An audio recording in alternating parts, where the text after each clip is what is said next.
Hello, good evening সবাইকে। আজকে তোমাদের সাথে শেয়ার করব দুর্দান্ত একটা সন্ধ্যাবেলার ইজি স্ন্যাক্সের রেসিপি।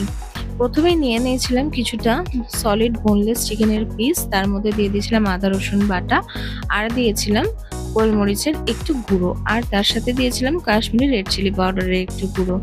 আমি এর সাথে অ্যাড করেছিলাম একটুখানি চাট মশলা, আর ওপর দিয়ে ছড়িয়ে দিয়েছিলাম অল্প করে নুন, আর দিয়েছিলাম ভিনিগার 1 চামচ মতন, আর সয়া সস দিয়েছিলাম 1 চামচ মতন।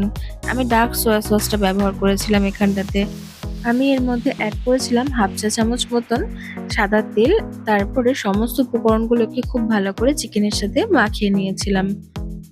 দিয়ে চিকেনগুলোকে ম্যারিনেট করে আধ ঘন্টার জন্য রেস্টে রেখে দিয়েছিলাম। তারপর নিয়েছিলাম একটা ছোট বাটির 1 বাটি মতন ময়দা, আর নিয়েছিলাম ছোট বাটির হাফ বাটি মতন কর্নফ্লাওয়ার, আর এর সাথে অ্যাড করেছিলাম কিছুটা গোলমরিচ গুঁড়ো, কিছুটা শুকনো লঙ্কার গুঁড়ো, আর দিয়েছিলাম একটু নুন।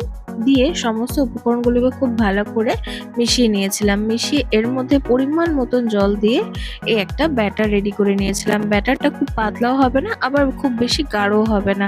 আমি যেরকম টেক্সচার দেখাচ্ছি ঠিক এরকম টেক্সচারের একটা ব্যাটার রেডি করে নিতে হবে। এই ব্যাটারটাকে তারপরে রেস্টে রেখে দিতে হবে 10 থেকে 15 মিনিটের জন্য। তারপর আমি পেঁয়াজগুলোকে কেটে আলাদা আলাদা করে ছাড়িয়ে নিয়েছিলাম, আর তার সাথে কেটে নিয়েছিলাম ক্যাপসিকাম একটু বড় বড় করে।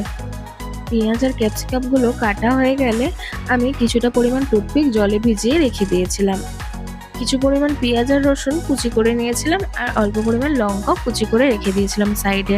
এরপর যে ম্যারিনেট করা চিকেনটা ছিল, সেই চিকেনটা, ক্যাপসিকামটা আর পেঁয়াজটা নিয়ে নিয়েছিলাম চিকেন সাটেগুলো গাঁথার জন্য। হ্যাঁ, তোমরা ঠিকই ধরেছো, আজকে আমি বানাচ্ছি বাঙালির খুব পছন্দের চিকেন সাটের রেসিপি। এই যে দেখো, যেভাবে প্রথমে ক্যাপসিকাম, তারপরে পেঁয়াজ, আর তারপরে চিকেনটা দিয়ে ওপরে আবার একটা পেঁয়াজ আর ক্যাপসিকাম দিয়ে আমরা রেডি করে নিয়েছিলাম ছোট ছোট চিকেন সাটেগুলোকে। আমি আজকে বানাচ্ছি মিনি চিকেন সাটে। তোমরা চাইলে এই সেম পদ্ধতিতেই বড় চিকেন সাটেও রেডি করে নিতে পারো। আমার তো ছোট ছোট চিকেন সাটেগুলো খেতে বেশি ভালো লাগে, তাই জন্য আমি মিনি চিকেন সাটেই বানিয়েছিলাম। তারপর কড়াইতে কিছুটা পরিমাণ তেল গরম করে আগে থেকে বানিয়ে রাখা ব্যাটারে চিকেনের সাটেগুলোকে ভালো করে উল্টে পাল্টে ডুবিয়ে দিয়ে তেলের মধ্যে ছেড়ে দিয়েছিলাম। তোমরা চাইলে এই চিকেন সাটেগুলো ডিপ ফ্রাই করতে পারো, বাট আমি অল্প তেলে এই চিকেন সাটেগুলো ফ্রাই করে নিয়েছিলাম, কারণ বেশি তেল থাকলে সেই তেলটা তো ফেলাই যাবে, তাই জন্য যাতে তেলের কোনো অপচয় না হয় আমরা অল্প তেলেই এই চিকেন সাটেগুলো খুব সুন্দর করে লাল লাল করে ভেজে নিয়েছিলাম। চিকেন সাটেগুলো ভাজা হয়ে গেলে একে একে তুলে নিতে হবে। তারপর রেডি করে নিতে হবে এই চিকেন সাটেগুলো টস করার জন্য সস।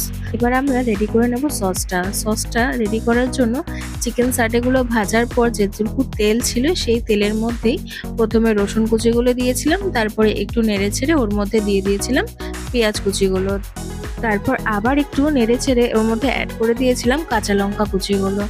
এই সব কিছুই হালকা একটু ভাজা হয়ে এলে এর মধ্যে অ্যাড করে দিয়েছিলাম পরিমাণ মতন সয়া সস। খুব বেশি সয়া সস দেবে না, তাহলে এটা তেতো হয়ে যাবে।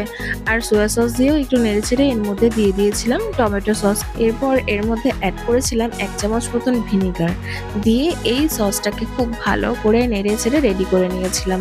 দিয়ে একটু ভাজা ভাজা হয়ে আসলে সসটা এর মধ্যে অ্যাড করে দিয়েছিলাম আগে থেকে ভেজে রাখা চিকেন সাটেগুলো, দিয়ে ভালো করে সসের সাথে এই চিকেন সাটেগুলো টস করে নিতে হবে। আর শেষে উপর থেকে আমি ছড়িয়ে দিয়েছিলাম একটু ধনেপাতা আর সাদা তিল। এই যে এইভাবেই সমস্ত উপকরণ একসাথে মিশিয়ে নেওয়ার পরেই রেডি আমাদের সুস্বাদু চিকেন সাটের। এই চিকেন সাটের রেসিপিটা তোমরা কিন্তু অবশ্যই ট্রাই করে দেখো, আর আমাকে জানিও তোমাদের কেমন লাগলো। আর তোমাদের যদি আমার ভিডিওটি ভালো লেগে থাকে তবে অবশ্যই লাইক, কমেন্ট, শেয়ার, সাবস্ক্রাইব করে পাশে থেকো।